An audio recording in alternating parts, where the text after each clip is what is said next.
Hood stage programming will resume momentarily. Please make your way to Agave Hall now.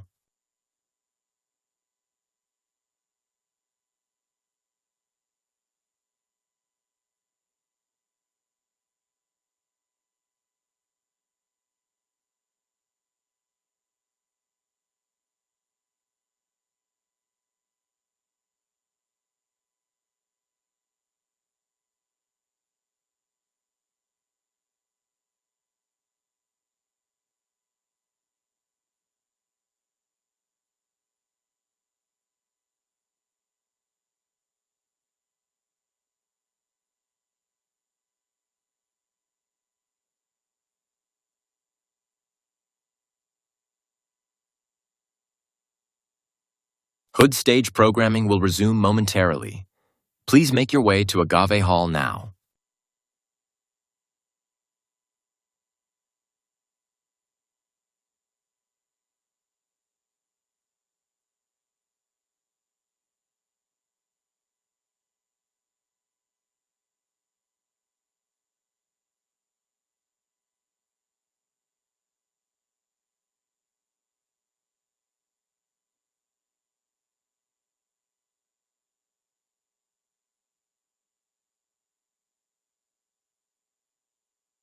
Now joining us on stage, co-founder of Risk Reversal Media and CNBC Fast Money contributor, Dan Nathan.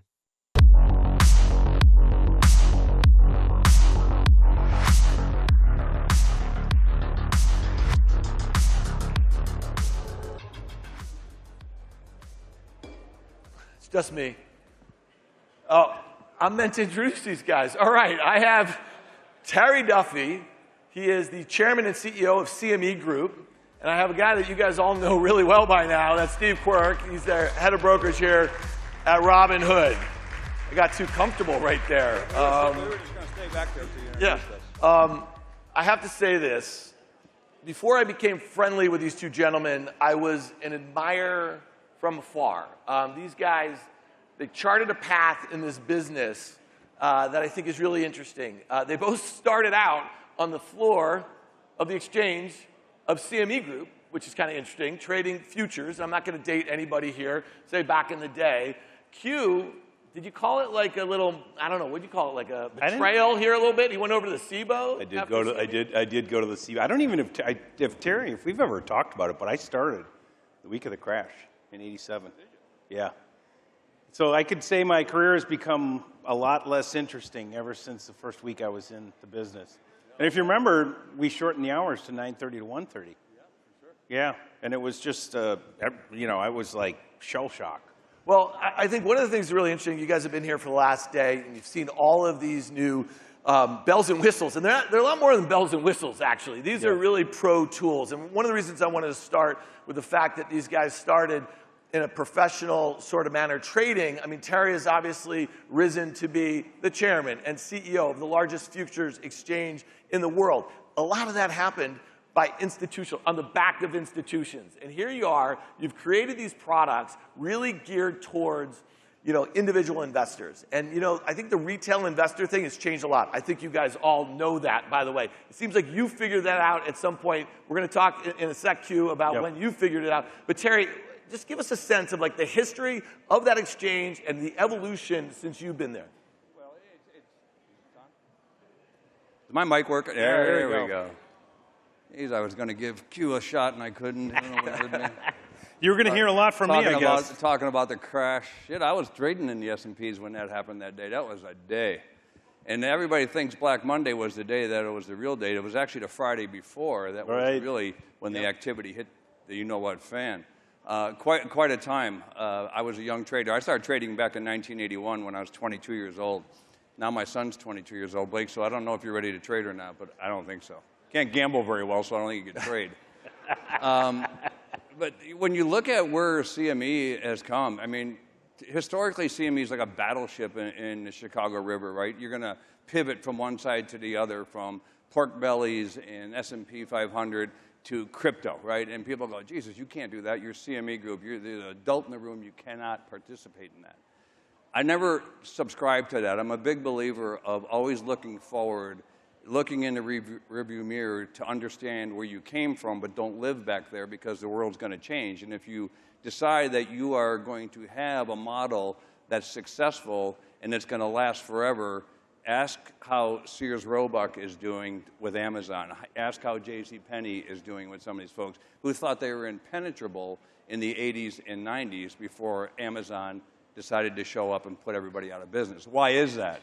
It's all called efficiencies. And the reason why I'm sitting at this conference today, because it's efficiencies. And it's not just efficiencies with the institutional, it's efficiencies within the masses. And that's where efficiencies get created. And the masses should benefit from the efficiencies that someone like myself and Steve can help create for you. So CME has come a long, long way. I've been there a long time. I took CME public in 2002 as the first exchange in the United States to become a publicly traded company. So you got to imagine people are going, okay, you're an exchange and you're going to sell shares in an exchange.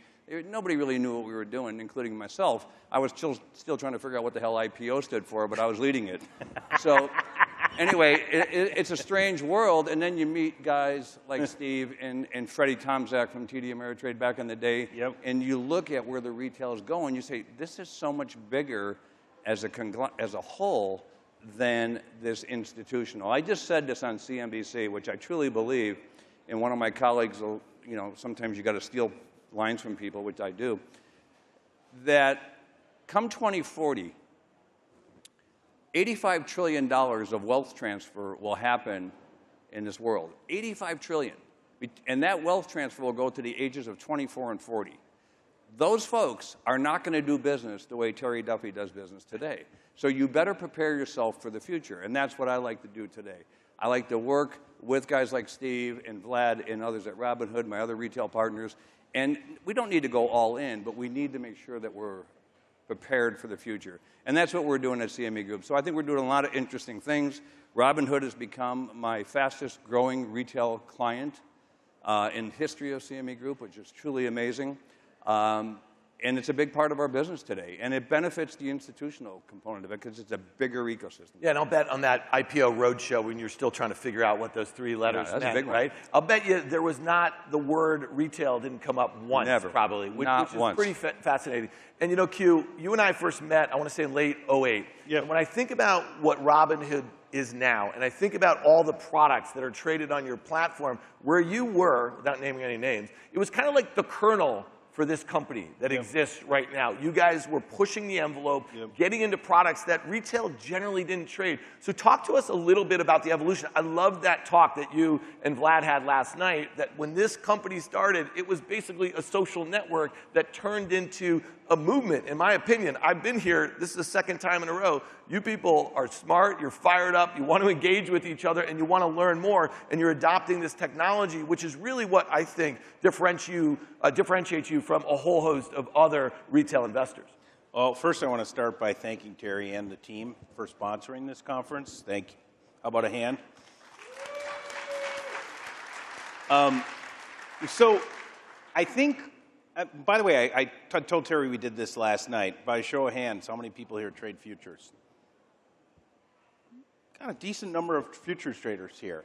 And so the question of, like, what products do we deliver to customers, they tell us what they want. And sometimes they don't know specifically what they want, because, a lot of our customers are newer to the market. But here's what they didn't want. They didn't want a product that had silly PDT rules. They wanted a product that traded around the clock. They wanted a product that gave them capital efficiency. That's futures. They want a product where they can react to market-moving news 24/5. That's futures. And so just delivering that, we're opening up doors to everybody here that previously were closed. They were only open to institutional players. And so Robinhood's whole mantra is access. Let's give people access to all the professional-grade tools, assets, and capabilities that the institutions have. And they just want to be on a level playing field. And today, I would say you guys are on a pretty level playing field. We're always working harder, but I think we're very close.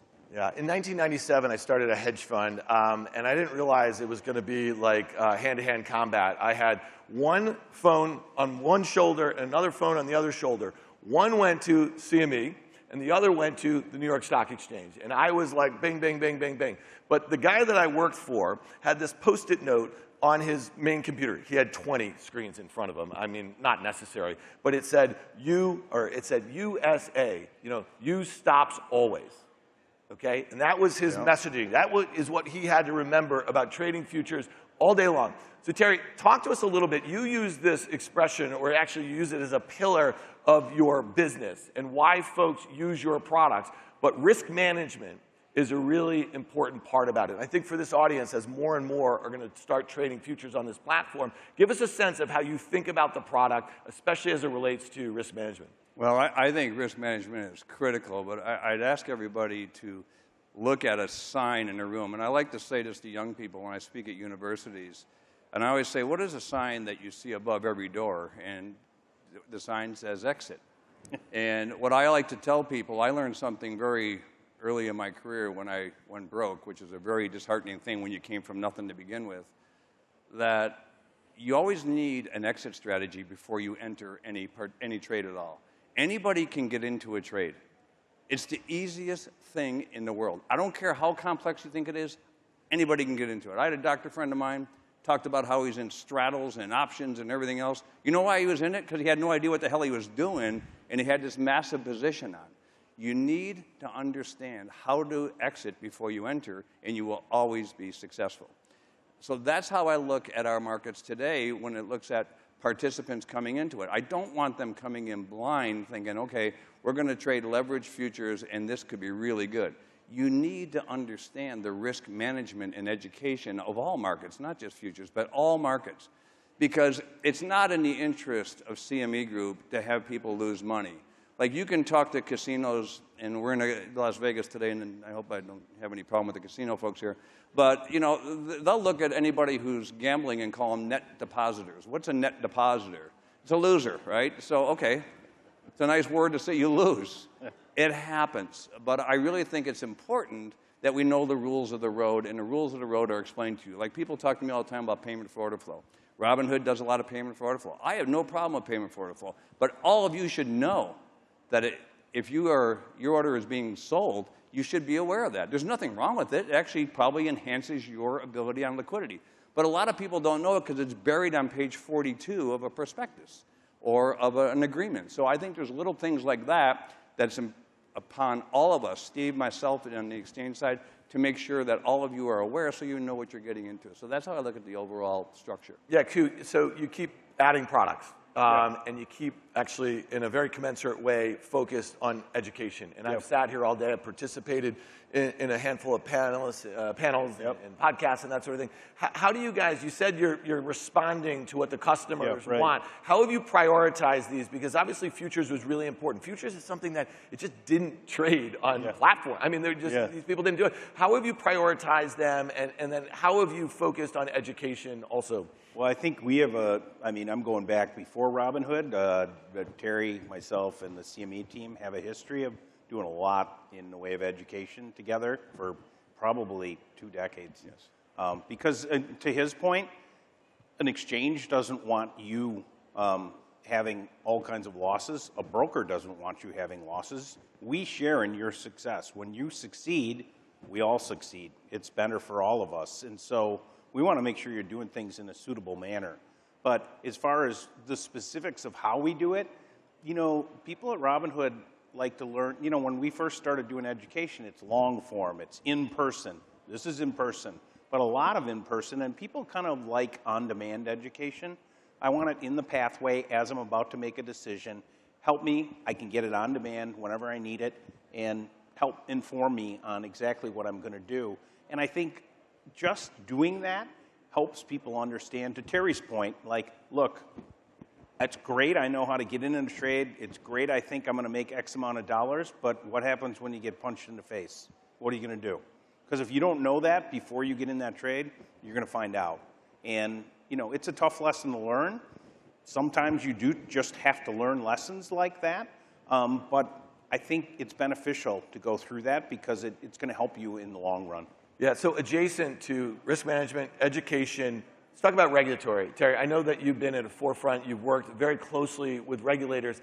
That has a lot to do, yeah, you need guardrails and how you run your business, but it also has a lot to do about the services, the products that you provide to your customers. Like, give us a sense, because a lot of folks probably don't spend a lot of time thinking about this, but the regulation is there to protect you. Is that fair to say? It is absolutely fair to say. I had probably not the pleasure, but during the meltdown of '08, and during the Dodd-Frank, I think I testified 35 or 40 times in front of Congress throughout that legislation.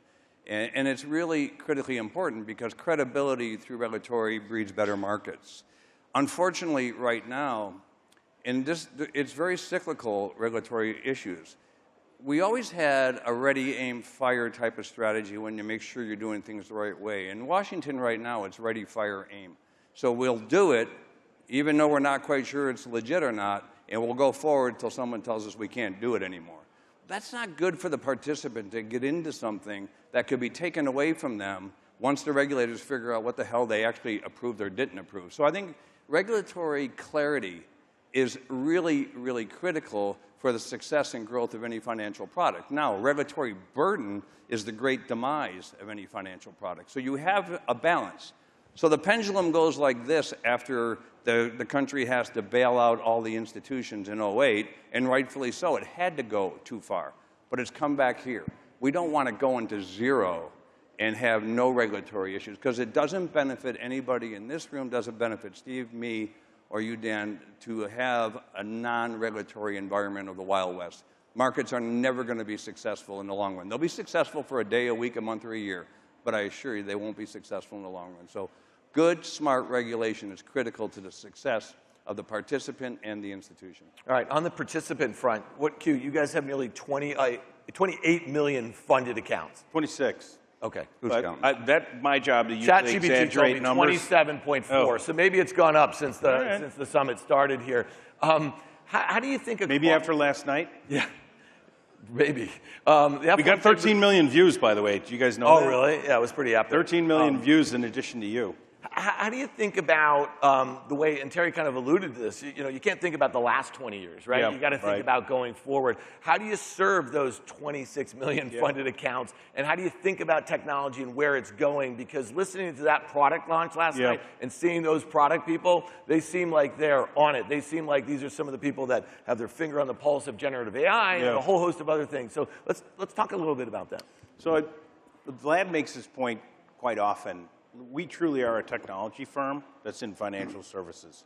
There's brokerage firms, I used to work for some of them, that say they're a fintech. I mean, that's a stretch, right? And there's nothing the matter with that. There's nothing the matter with that. But so we strive to do things super efficiently. And then anything that we can do in cost savings, we pass it back to you so you can have better returns. And when you abide by that model, it kind of drives decision making.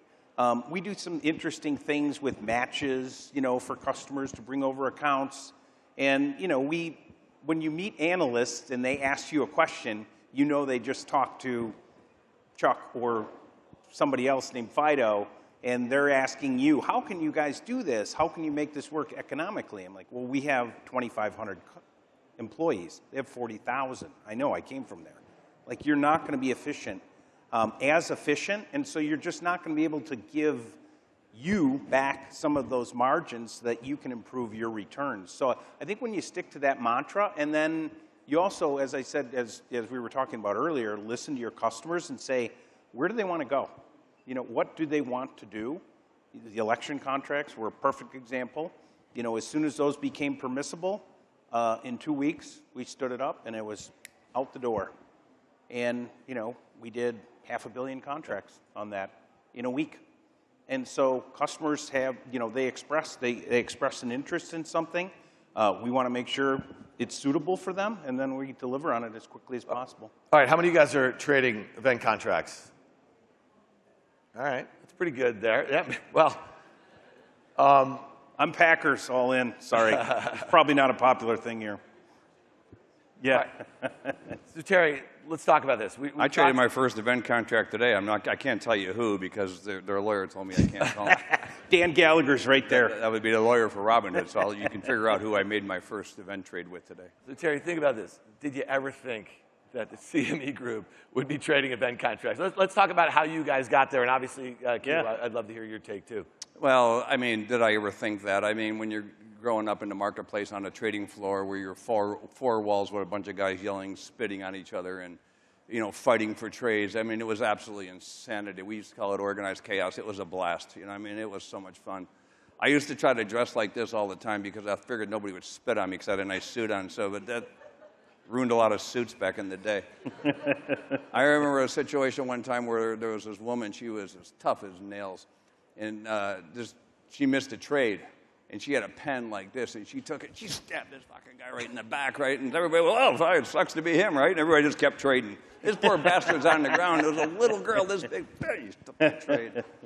So to think that we went from that, which was pretty cool, to looking at event contracts, introducing dollar contracts with my new partner, and then, please don't take this in the wrong way, with my new partner, FanDuel. I did an acquisition with FanDuel where I created a joint venture with them. So they're going to offer up all of CME's contracts on an event-style basis. The ones that we list will be like hour-long events, yes or no, just dissimilar to what is being listed on Robinhood today. And hopefully I'll be talking to Vlad about that as well. But I never thought that it would go to that. But at the same time, I am so thrilled it did, because if you do not increase your ecosystem, if you do not look at your client base, you will look over your shoulder like many businesses have, waiting for their next client, and they will see absolutely freaking nobody coming.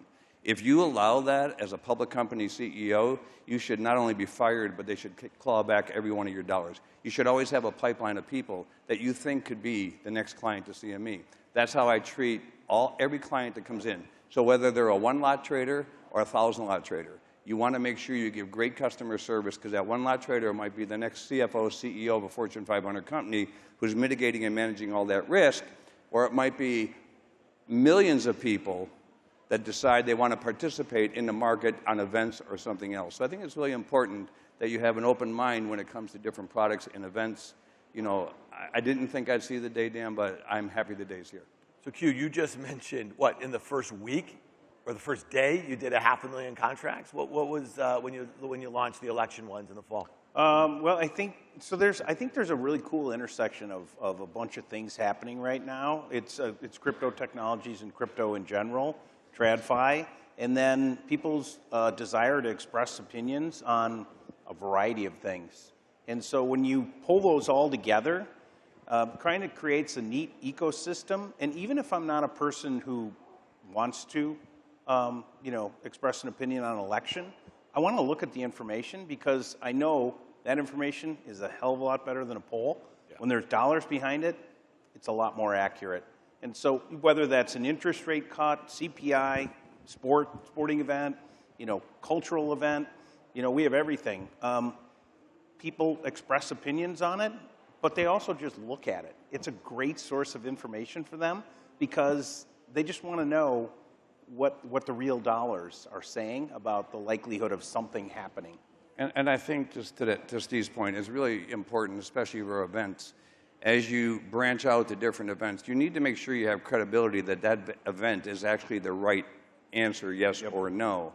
Because who is making that decision if it's yes or no? You can get into some of these esoteric type event contracts, such as, will Vladimir Zelensky wear a suit to the White House in his second visit, and he shows up, everyone goes, what the hell is that? Is it a suit or not? And now we have to make a determination, right. Is this guy an Eastern European Chairman Mao outfit, or is that really a suit? So we're not quite sure what he had on. So who makes that decision? Yeah. So I think when you look at these events, it's in the interest of the participants to make sure that there's no ambiguity on the yes or no of what the result of the event is.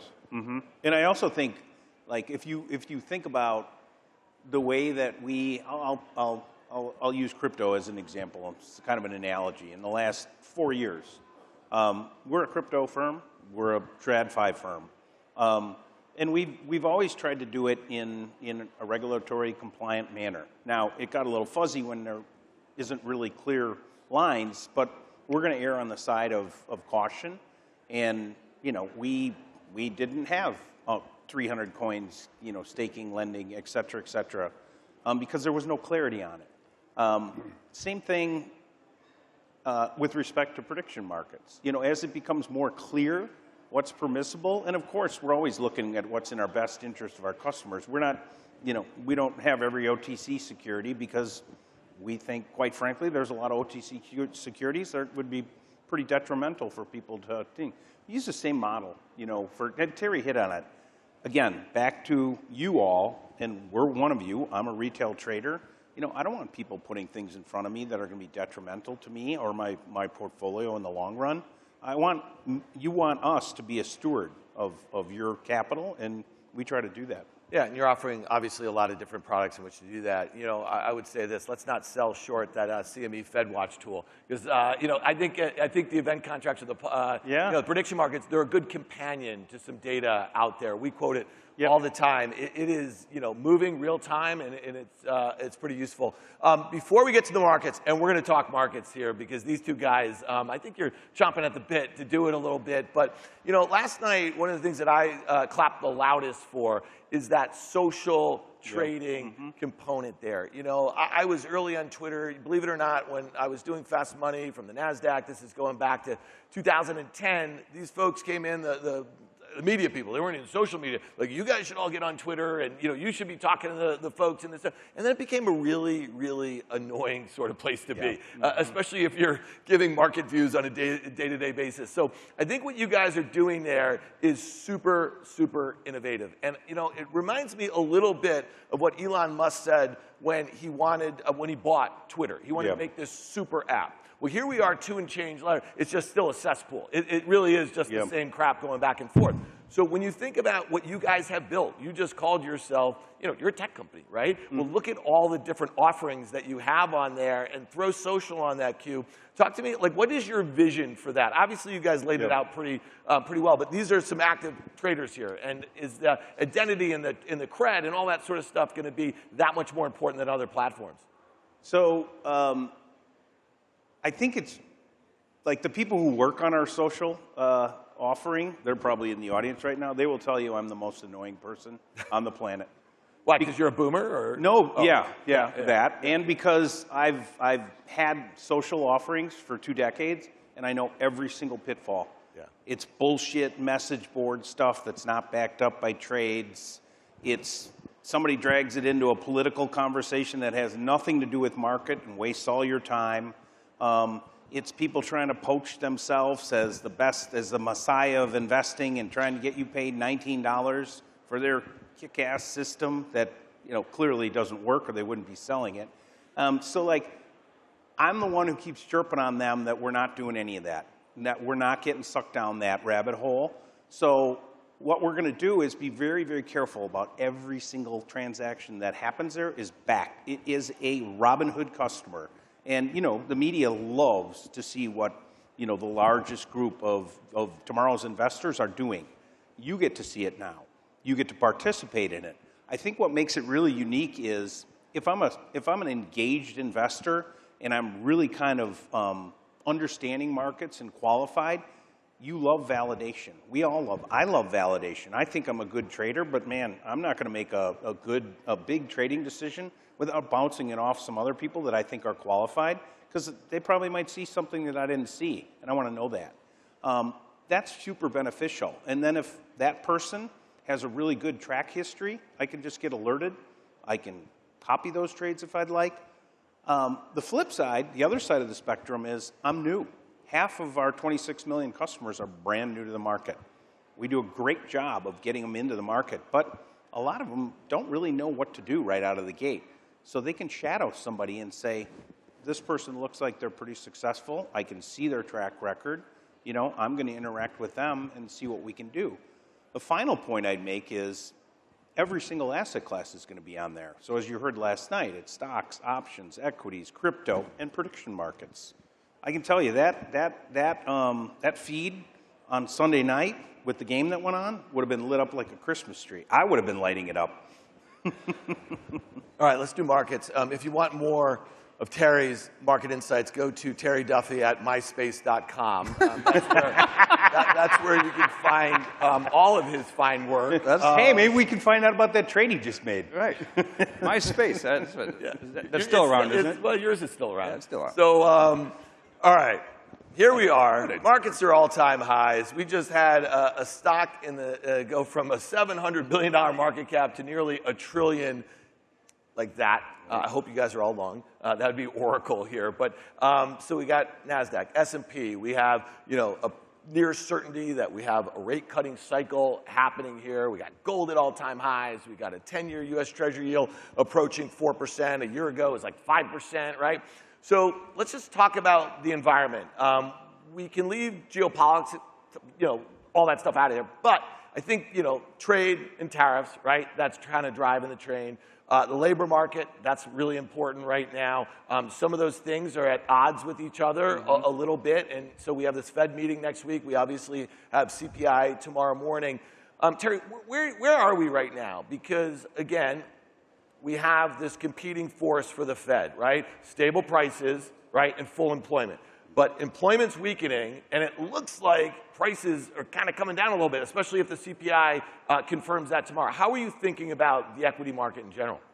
Well, I'm told many, many years ago I'm not allowed to predict markets. I am in charge of making sure they're orderly and efficient, but screw it, I'll talk about them. I think that, the markets, there's a couple things going on right now. Valuations are hard, there's no doubt about it. But when you have to look at fundamentals, because eventually fundamentals will come into play. So we haven't seen a downtick since March of '09 that anybody in this room, including myself, didn't want to buy because we've made money every single time. You have never lost money since March of '09 being long the equity market. I don't recall that in my trading career. Steve referenced the '87 crash. It just took people apart, the dot-com bust. Other events that have happened, the '08 financial crisis. There's a lot of things that happen, but subsequently we've not seen it, so we get a little bit lulled to sleep with the market. You got to remember there's $37 trillion of U.S. debt. We're going to have massive issuance that's going to have to continue in order to run this company for it to pay its bills. In order to do that, people are not going to buy a debtor's nation's debt for nothing. So interest rates might be cut 25 basis points. 25 basis points is irrelevant. We're talking about $1 trillion, bigger than the defense budget of interest payments we have right now in order to pay for our debt. It's not going away. So the question is, how does that translate into equity valuations? There's a reason why 8 stocks, we all know them, are a huge part of the S&P 500 right now, and the rest of us is not participating at the same valuation. So that concerns me a little bit. We at CME Group are sitting on 135 million open positions, which I mentioned earlier, and that's near a record open position. Those are hedges by institutions. So they don't believe in some of this. So even though in my biggest open interest is in my interest rate complex. So when you look at that, you think, well, do the pros really believe that the interest rate market's going to continue to cut to zero? Who's going to buy the debt? So there's a lot of fundamentals that come into play here. I have been dead wrong thinking this market can't go up anymore because of the debt. I do think, though, you have to be careful, and I guess I've been saying that. I sound like your partner, Guy Adami. I've been saying that way too long. But at the same time, I'm rooting for a rate cut. I think we better have one next week. Otherwise, you better duck, because the market globally is looking for this. When you look at what's going on throughout the rest of the world of debtor nations issuing debt, this could be a problem. So you better get some rate cuts. You better cheapen up the money a little bit. Otherwise, valuations will have to come down. There's no two ways about it. All right, there's a couple things to talk about there. Okay, so if the Fed funds rate, the 2-year Treasury tracks that, right? And we're seeing that movement. The 10-year has also come down. We know the 10-year is really important for mortgage rates and the like. And, they've come down a little bit. We still have a housing market that's stuck. And that might be having something to do with the consumer at certain ends. It's having a slightly difficult time, especially when you think of higher prices with tariffs and the like, which are not reflected just yet in the inflation numbers. But if you think about that 30-year, right, to Terry's point, if you have to pay $1 trillion in interest, right, on that debt pile, sooner or later something's got to give. And my issue, and I'd love to get your take, Q, because I know that these top 8 stocks, I call them the faithful 8, some people call them something different, these are driving the performance in the market, but they're also driving the growth in earnings in the market, and they're getting a multiple because they're growing so fast because of this generative AI. But if you think about long-term rates that are going to stay high, at some point that should weigh on these companies, okay, that are pulling forward a lot of demand. So help us think about that, because no one can see the Fateful 8, which is the Mag 7 plus my Broadcom that just went in there. No one can see them going down ever.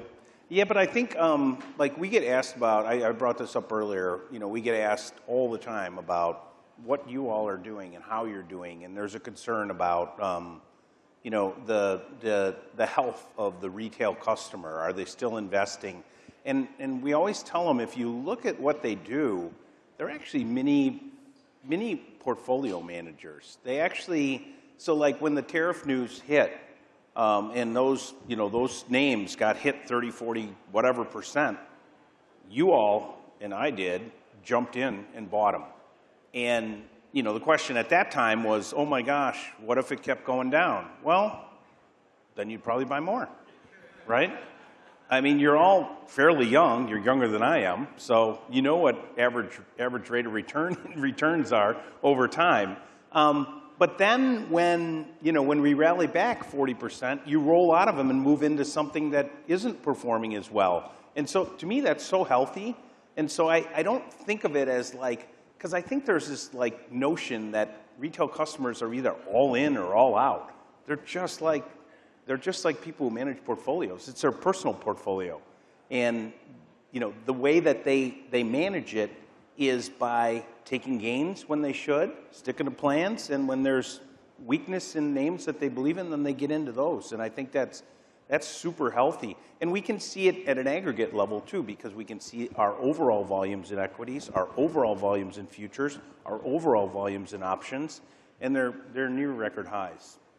If I could just make one more comment. I think if you look at exactly a year ago, the Fed cut 50 basis points and the 10-year went up in the yield. Why? Because the market did not believe that the Fed could do so. So it's counterintuitive, but when you think about it, all the debt is 10 years to 30 years, because that's a big chunk of the housing market, and that's where most of the debt lies. So, you know, I think that's the part of the market you need to watch as an investor or a trader, is the back end of the market. You know, I think you said it right, Dan, but to look at the overnight lending rate, I don't know what it means to any of you. I don't think it means very much. It means a lot to maybe me, because I'm a systemically important financial market utility and I have access to the Fed window.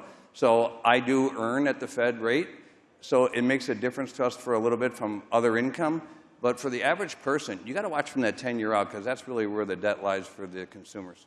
All right, so Terry, you just said you've been a little cautious for a little bit, and we've had reasons to be cautious as it relates to markets. You got to go there when we're done. I think after Vlad speaks, CME booth, you guys are giving away some gold bars. We are. Right? So you've been, how about that? All right, so go check that out. I think that is right after the closing keynote here. I think we're giving away Vlad's credit card, too. That's a gold credit card.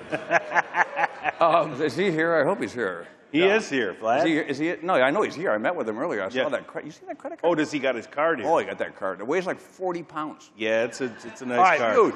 Yeah. But Terry, sorry. Look under your seats, guys. You get a gold bar. Hey, Oprah, take it easy. Easy, Oprah. This is Oprah? I'm just kidding. I'm just kidding. All right. So I said, Terry, you know, maybe you've been a little cautious. Maybe just when you're talking to Guy Adami. But you've also been a buyer, like these folks, of gold on every pullback. All right, so let's talk about gold. It's trading at all-time highs here. Who's buying it?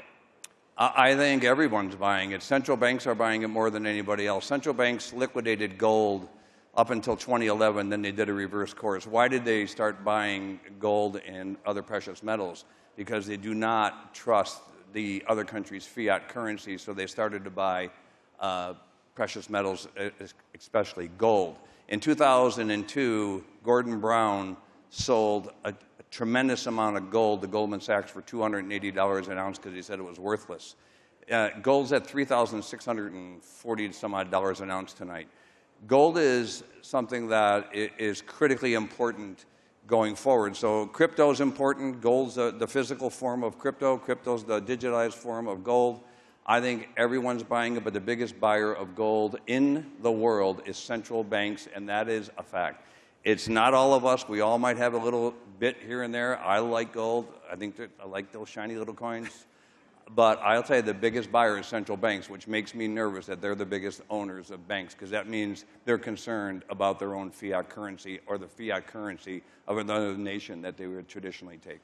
All right, so Q, crypto has been huge for you guys. It's a big part of your volumes that exist on the platform.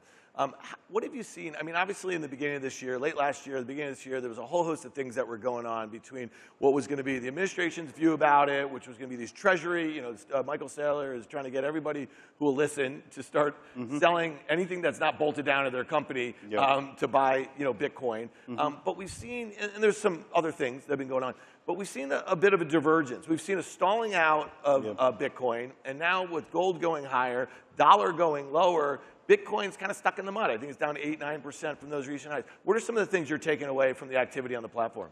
Well, I'll tell you, we rolled out something called reoccurring investments. I think it was probably six years ago, maybe 7 years ago, which means, hey, I'm just going to dollar cost average. I'm going to put $100 in instrument XYZ every month, every week. By the way, funny story.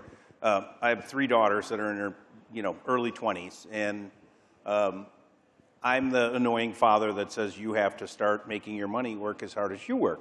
And so they reluctantly open a brokerage account. By the way, I'm working at Schwab at the time, and they show me, and it's Robinhood. I'm like, I don't work at freaking Robinhood. What are you doing? So I kind of followed my kids over here.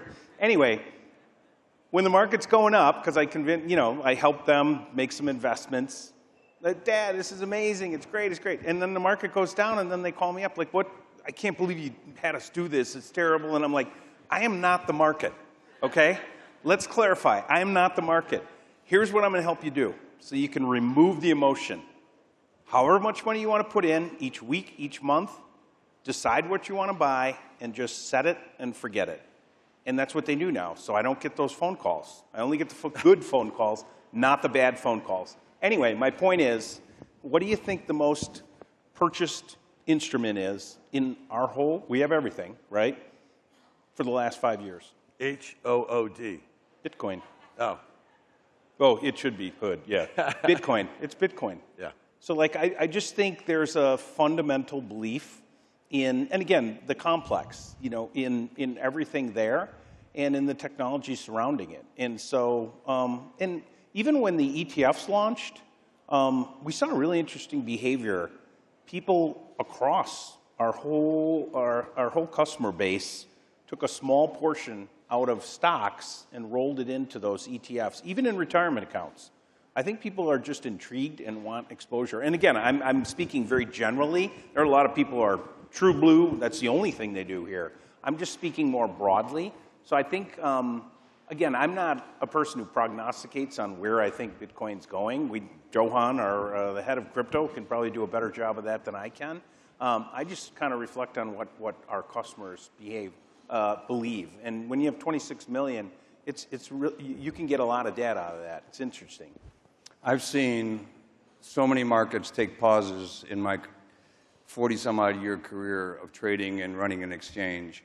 It was in 2016 when rates were kind of going, interest rates were the biggest product we have, and it's the biggest notional product in the world. And the prop traders were going, well, there's not much movement going on in the rate market right now, so they were looking for something that had a little vol to it. And there was this thing called cryptocurrency or Bitcoin. They piled into it, and now all of a sudden these guys are geniuses because they piled into it, and they're some of the biggest owners of Bitcoin today. But the reason why they got into it was because of the vol. And there will always be volatility halts in every single market around the world. It's just the nature of the market, whether it's interest rates, whether it's, look at crude oil. Crude oil has been in a $10 range. You could say that there's so many EV cars. Cars are more efficient. People don't drive. They stay home. They don't need gas. All the reasons why that oil's at where it's at. If oil goes to $100 a barrel tomorrow, I assure you the trading will blow out the charts. If oil goes to $30 a barrel tomorrow, it'll go off the charts of trading at every firm in the world. We go through these cycles. Bitcoin and crypto is not immune from sitting on a stuck on stupid, for a lack of a nice Las Vegas. If you get 17 in blackjack, that's called stuck on stupid because you can't do anything with it. So anyway, if in fact you have this in all markets, so this is not an anomaly that's only for Bitcoin. This happens to every single market historically, and you can see them sit there for a projected period of time before the vol comes back in again. And I think that's what we're seeing right now. We saw it with the crypto winter, and then as soon as interest rates started to uptick and the Fed started to move, everybody piled back into interest rates and got out of crypto for a minute. So it goes back and forth. It ebbs and flows. Yeah, I think the sensitivity to price is far greater in the crypto complex than even in the stock or I can't say futures, Terry. You would know better than I do, but certain price levels drive all kinds of activity in the crypto space. Yep. That really doesn't happen on the equity side to that extent. All right, we're out of time here, people. I just want to thank Terry Duffy. I call him a friend. He's been a great contributor to what Guy and I have been doing. He's just on Fast Money with us here tonight. He's always game. And, you know, when I grow up, I want to be a CEO like Terry Duffy. I think he's one of the best in the S&P 500. So, and then the last thing, you guys put on a hell of a show this last day, and I know it's not done yet. So let's thank you Stu and his team and everybody like that. So. Thanks to everybody here for coming. Really appreciate it. Thanks, Dan. Thanks. Steve. I think I'm staying up here and introducing. We'll leave. We'll leave. Yeah. Thanks, brother. Thanks, pal.